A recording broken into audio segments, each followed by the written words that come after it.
Yeah, I'm trying to figure out how Brad Keselowski didn't see the boss man up in the high lane and help him how to get this lead. Look here, 3 wide. Little bump draft right there from Kendall to Carl Edwards, his teammate.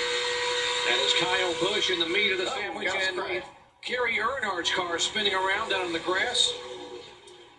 Oh, got another car torn up here.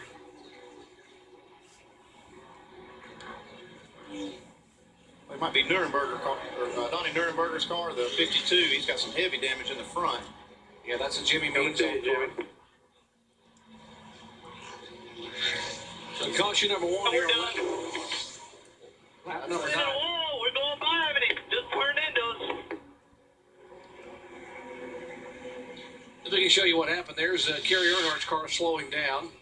Neuenburger, the 52, Earnhardt, the 31. Yeah, it looks like Neuenburger just went up the racetrack, got into Kerry Earnhardt. It looked like he was going to be able to make a pass, but as what happens a lot there, you lose the front end of the car. You don't have all your aero because you're around traffic there. You just lose the front end, and that got him up into the 31. Yeah, he just ran Kerry Earnhardt out of racing room. There you see Chase Austin, nowhere to go. He's just a victim of this.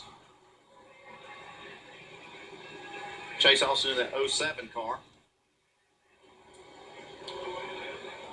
They're running about 19th, 20th, and 21st, and there's the contact in turn 4 as they bounce the 31 off the wall and back into the 52.